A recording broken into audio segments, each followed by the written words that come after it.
Well,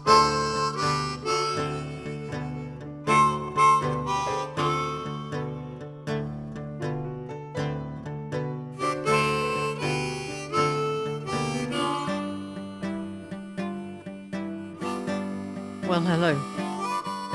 I'm Patricia, and this is the Poetry Pea, episode 23 of Series 8. Makes us sound so grown up, doesn't it? Now, I had great fun putting this podcast together for you. The point of it was mainly to get you excited to write haiku and senryū for the second volume of the Poetry Pea Anthology, Little Marvels. As you know from the podcasts I've already published, the topic this year is belonging and alienation.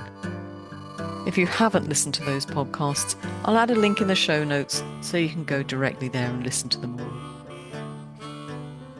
Little Marvels, the anthology, will be in print and PDF format, and submissions will be by invitation only. And the only way to get that invite is by signing up to the mailing list. You can do that on the website. And just a word of warning, well, maybe 2 words of warning. I do check the invitation list, and it's not going to be that long till I send out those invitations. So hurry, hurry, hurry. Make sure you don't miss out. Today's inspiration is coming from North Carolina in the form of a poet you met in Series 7, where he read to us from his book, A Million Shadows at Noon. Another link in the show notes for that if you'd like to go and listen to it. It's Lenard D. Moore. I can't imagine that you don't know him.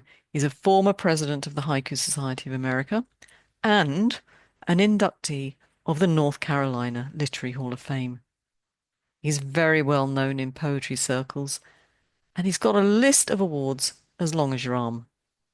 Yes, he writes in our beloved short form, but he has a depth of work outside that in other forms, some of which you're going to hear today. Hopefully, you'll chase down some of his books, and maybe even books that have been written about his work and him, and learn more about him.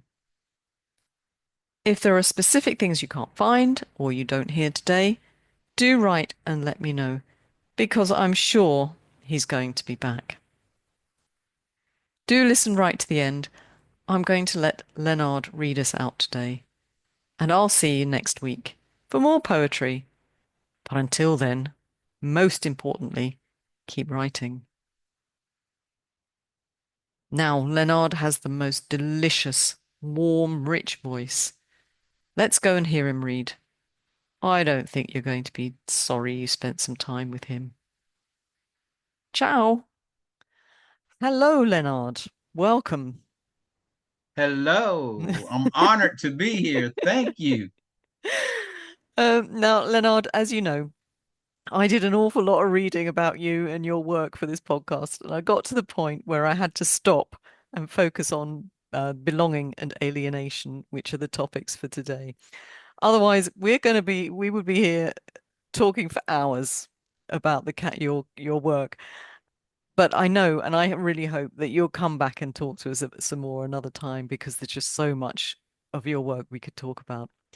But in the end, I came to the conclusion that today we just home in on a few things, on a few topics, and use them to investigate your work and hopefully, and I'm pretty sure, inspire other poets to write poetry. But we have to start, I think, with your induction to the North Carolina Literary Hall of Fame. And you were inducted last year in 2024. I'll put a link in the show notes. And when I began my research, I began by reading your page on the Hall of Fame. And I knew I was going to be in trouble, because it opens like this. Lenard D. Moore is, simply put, a prolific writer. Moore has published in over 30 genres. His work have been translated into more than 20 languages and has been widely anthologized. And I've already told you that in my ignorance, I thought I was only going to be looking at short forms of poetry. But today we're going to see and spread our wings and hear some of your long form poetry. Unfortunately, we just can't cover everything you've done, like the essays and short stories. But we're going to taste for it, and hopefully people will go ahead and explore like I've done. And we're going to come back, as I said. So, Leonard, tell us, how did you come to be a writer in the first place? Well, I was little, my brothers and sisters and I would listen to our grandfather tell stories, and I was mesmerized by Hmm. those stories. And so language has been a part of me for a long time. And then, of course, in school, we read poetry and had to memorize. At church, we were in plays, on and on. So I love poetry.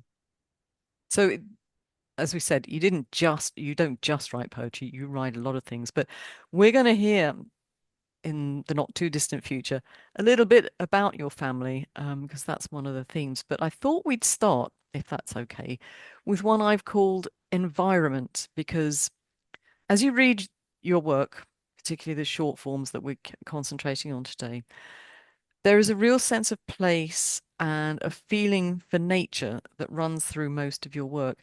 So I've given you, well, I've suggested a few things that I really love to hear you read. And what I'm going to do for those people watching on YouTube is I'm going to put up some slides. The first one that I ask you to read is The Home Place. The home place. When I walk the path this morning, there is only a slight light in the thin woods. I come upon a creek near a tin roof house, and there is no one anywhere to witness my presence. Meanwhile, the wind rises through the branches, but soon reaches groundfall. A faint smell of honeysuckle sustains itself on the air while quail rove the slope weeds. My eyes will not let go.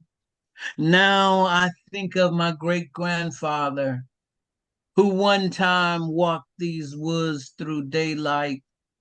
This is the country he knew since boyhood, and I am grateful for this home place. Here I too wish to grow old and stand without words in this part of the world so lively and pure.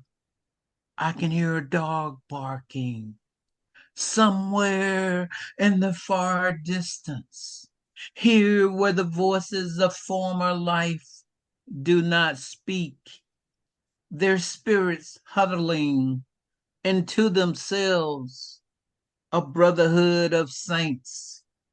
We are this fresh green world which cradles everything into itself.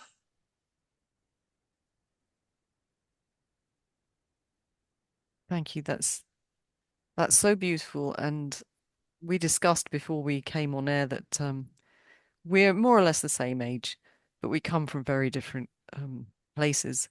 But and I'm glad you can't see me at the moment because I've got the slides on. I've actually got tears in my eyes because I have a family home in Ireland, which is, a farm basically, like the countryside you come from. And it speaks to me of my generations of my family who walked these woods through daylight. This Wow. this being the country they knew since boyhood or, childhood. And I'm grateful for this home place. Don't think I want to grow old there, but I am grateful for this home place. And I wish I just love to go home and to walk the fields that they walked because there's history in those fields. There's my roots are in those fields, and I feel this very strongly in this piece of work, and I just love it. Thank you for Oh, reading it thank to you. us. Thank you. And then there's another one, Onslow County, North Carolina.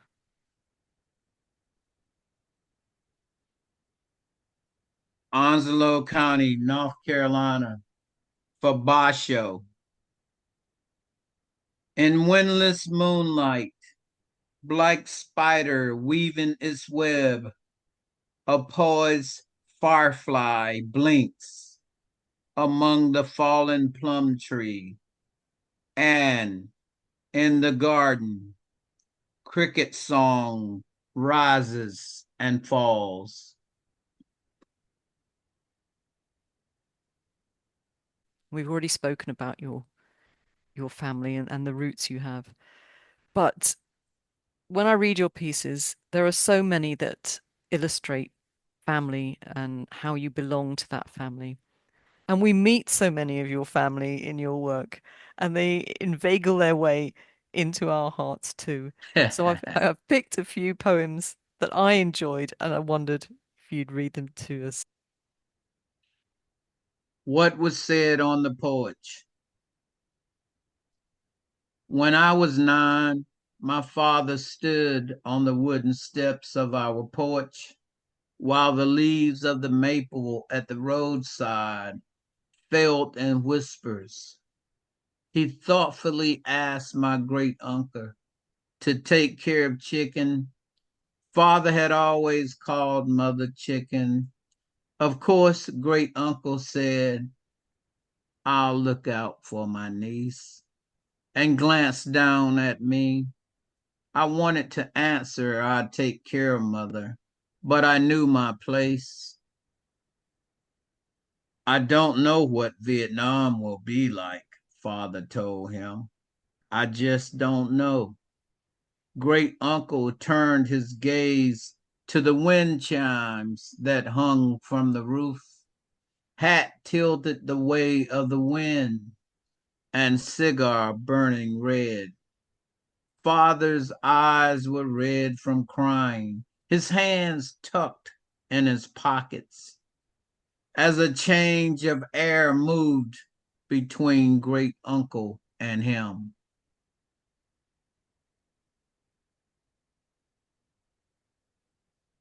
Thank you.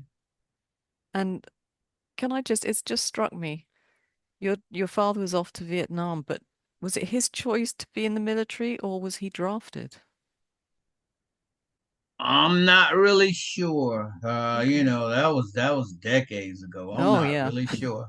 Yeah. But he was a Marine, or was it your Oh brother? yeah, yeah, Yeah. yeah. You're right. Yeah, Yeah, he was a Marine. Whew. Powerful stuff. Powerful stuff. yeah. My father leaves for Vietnam.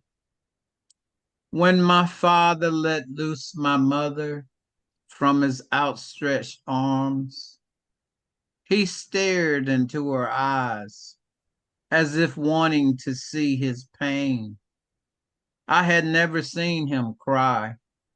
His eyes dammed the water. I felt my mother's heart drumming in me. He looked down and whispered in my ear, I'll be back. Don't be afraid. Then he turned away. He boarded the Greyhound. I held my mother's hand and looked at him climbing the steps. He sat and hung his hand out the window. I watched the bus fade. I have never understood why he had to go, although my mother cupped me in her arms as if she could still reach my father.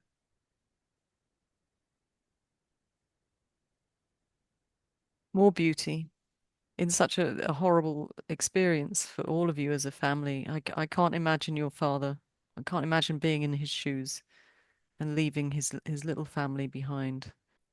And that phrase, I'll be back, don't be afraid. A promise he probably couldn't guarantee, as it turns out, because it was a horrible, horrible war, wasn't it? Oh, It's a yes. it's a beautiful piece of work. Thank you. And then some haiku from my father, still mentoring. Okay. My father still mentoring. Last August day, my 84-year-old father, now an ancestor, Spring rain, I remember great stories my father told. Again, referring back to the stories that families tell, or at least I don't know that all cultures tell. We'll get onto that in a wee while, but certainly the Irish are great ones for sitting round the fire in the old days Wow. anyway, telling stories about, Hmm. about each other. And that's something I sort of miss being over here in Switzerland. I miss the family stories. And I love storytelling. I love to listen to them. I also love to participate in storytelling. I I know love it. we got to find some of your short stories and share them with people. Thank Now, you. this is a sad part of your family life because I know you lost a daughter, and there are no words I can say that compensate. Yeah, that's the worst thing anyone can go through. Oh, But here we are, and I will read. thank you. You're welcome. Hot afternoon. The squeak of my hands on my daughter's coffin. I leave the dusk at her grave. Crickets. Father's Day. Sitting alone on the mall bench. I think of all those. I leave the dusk at her grave. Crickets affects me the most. Just the idea of leaving her behind at the grave. Oh, it really is a good job you can't see me. The tears are now beginning to fall. Thank you for that. Thank you. Can you read Great Grandma Fanny, one of your haibun for us, please? Okay. I have the book right here, so I read it. Thank you. You're welcome. Great Grandma Fanny.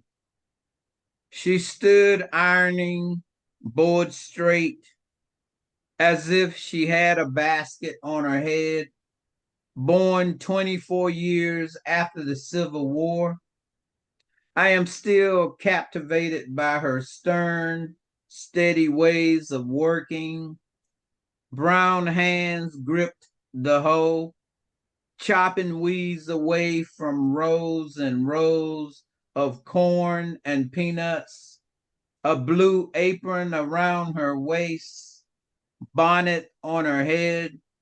She died in 1972. She walked up and down sun-beaten rows, chopped weeds as steady as machines. Her wooden quilting frame took up most of her front room. Hand stitching a patchwork. I am fond of unraveling the quilt of this memory. How could I sizzle the thread of that time? It remains here 45 years. Her house falls into itself.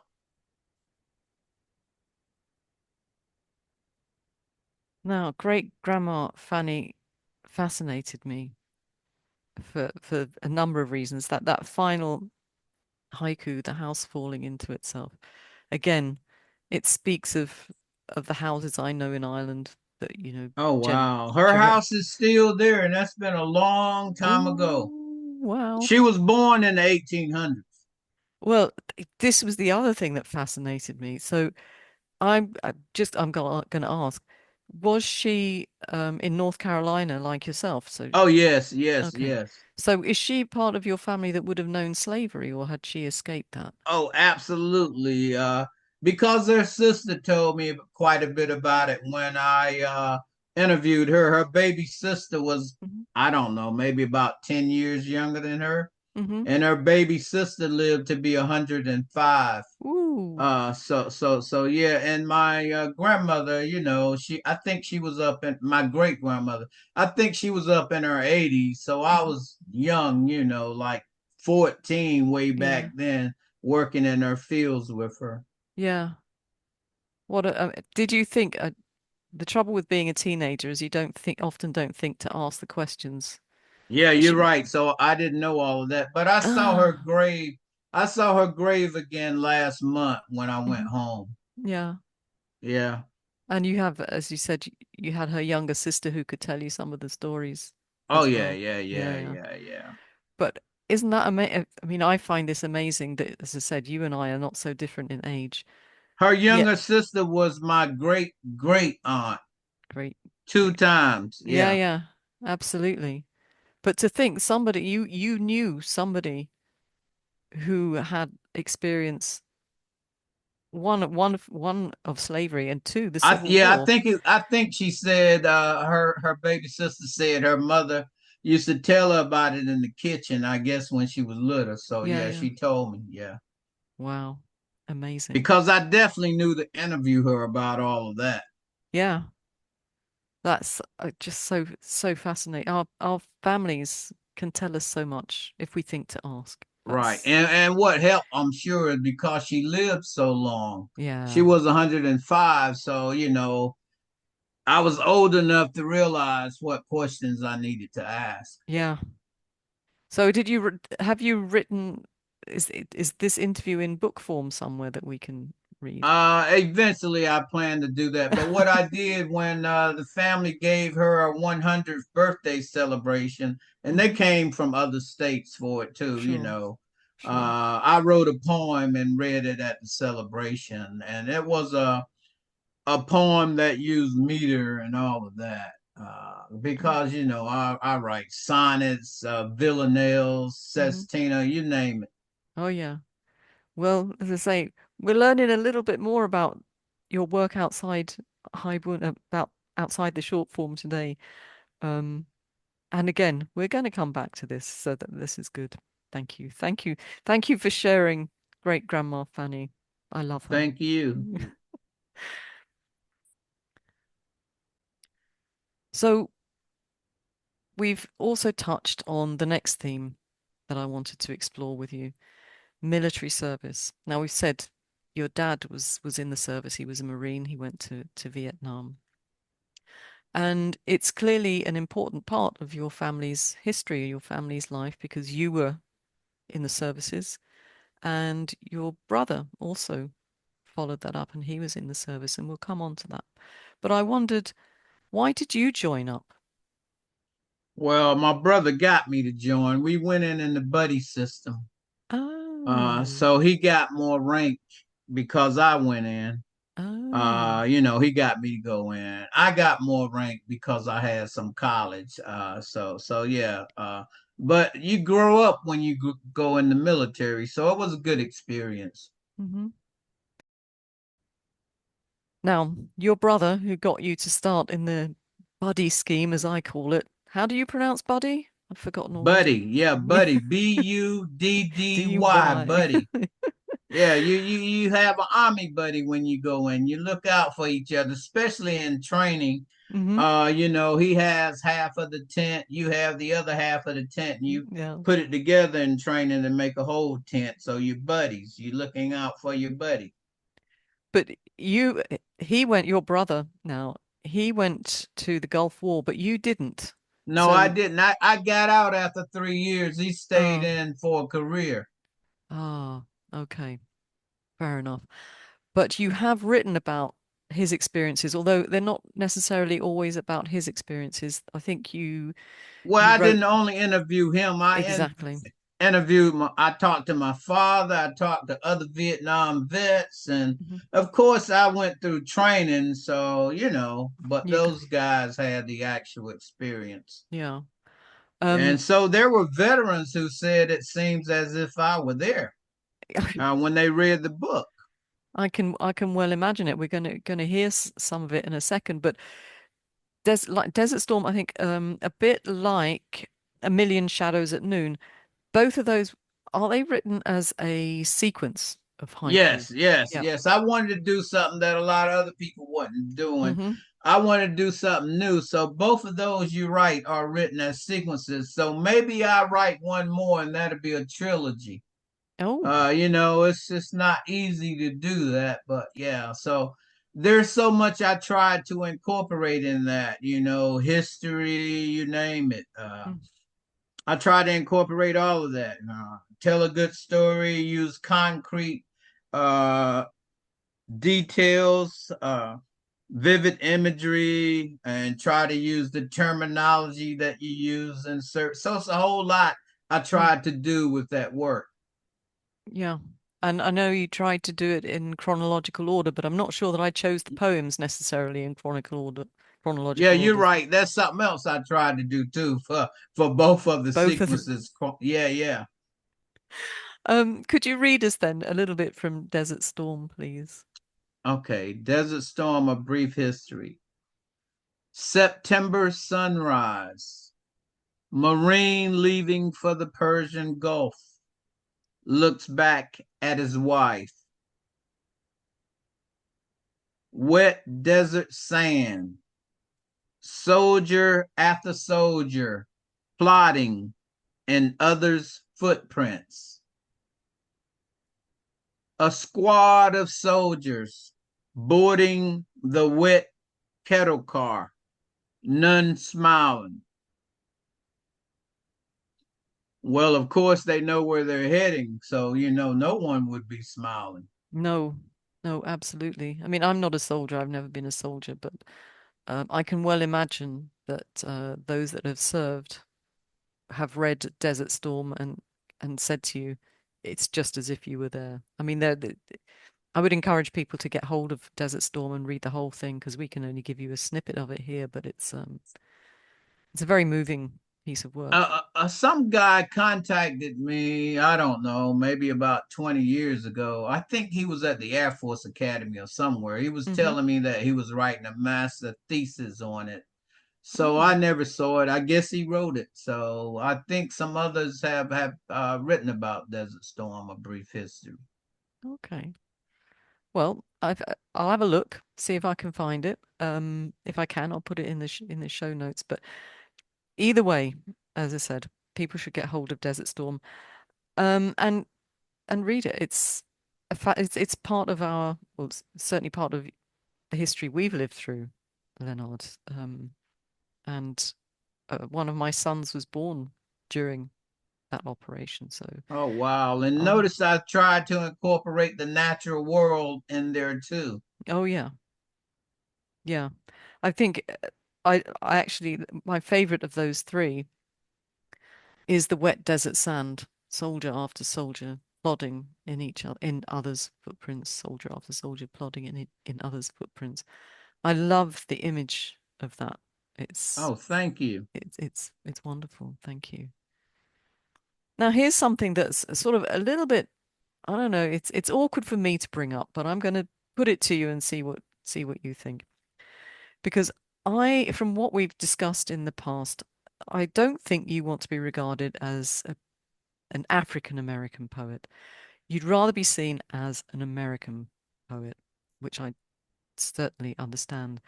But there's no getting away from the influence of your history and your culture in your work, as we've seen already. Oh So, yes, it's obvious that I'm an African American poet, but yeah, why not be an American poet too? But yeah, I'm definitely an African American poet, but I yeah, would say I'm an American poet because it's part of America too. absolutely, absolutely. I agree with you totally. So I've tried to avoid that, but as I said, it's you can't help but see the influence of your African American background in Oh, some of your work. absolutely. I incorporate it in my work. I write about my African American background and Hmm. experience and history and all of that. Oh yeah, and that's why pieces of work that you've read out today, that so many of them are really, really interesting for me because I'm European for starters, so I don't have the knowledge of the American culture. But obviously I'm white too, so I don't have an insight without the help of pieces of work like you write. I don't have that insight into the culture of African Oh Americans. yeah, I definitely write a lot about the culture. Hmm. You see that gospel, jazz, you name it. Oh no, and we can't. Food, family. Yeah, yeah. I mean, it's We've done all in there. family. We can't do jazz this time, but you're coming back, so we will definitely do some jazz in the future. But I wondered, I've picked out a few things that sort of spoke to me that I enjoyed reading, and I'd love to hear you read in your own voice. So I've got a few things. I'll just put them up. There you go. So a haiku, another gospel song, streams on the laptop, the deepening night.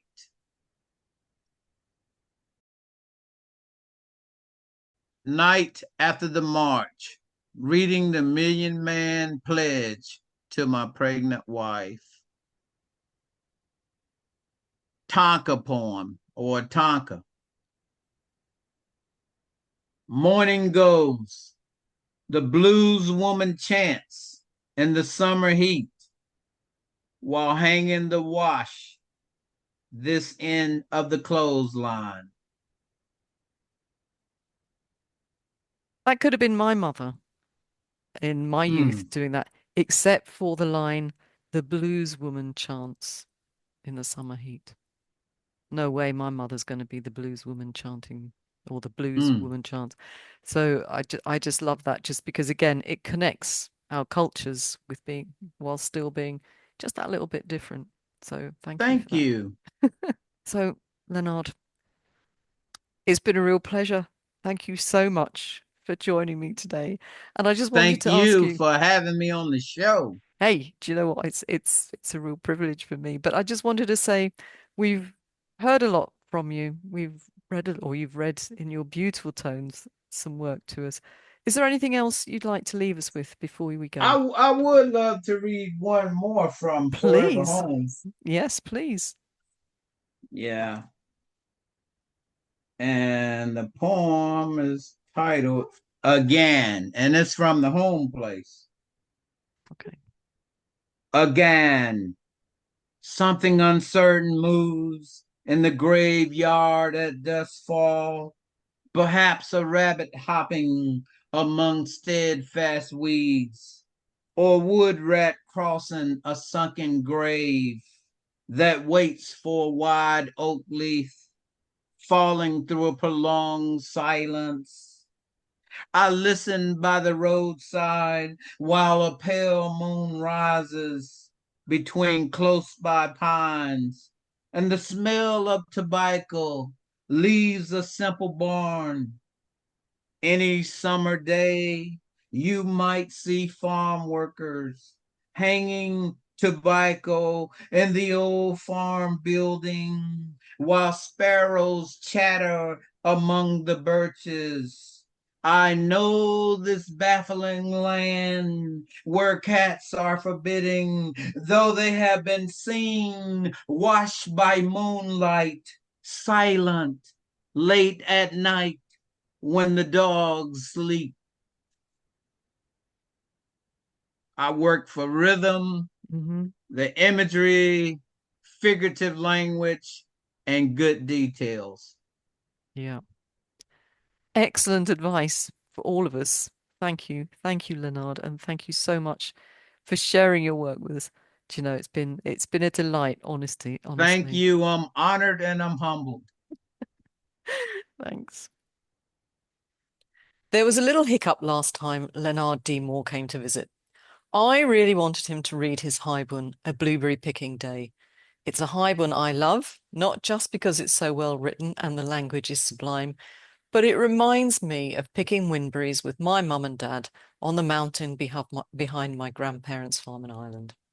Windberries, or as they're otherwise known, uh, bilberries, are small blueberries and a little bit tart, and we'd find them as we traipsed up towards the bog above the house.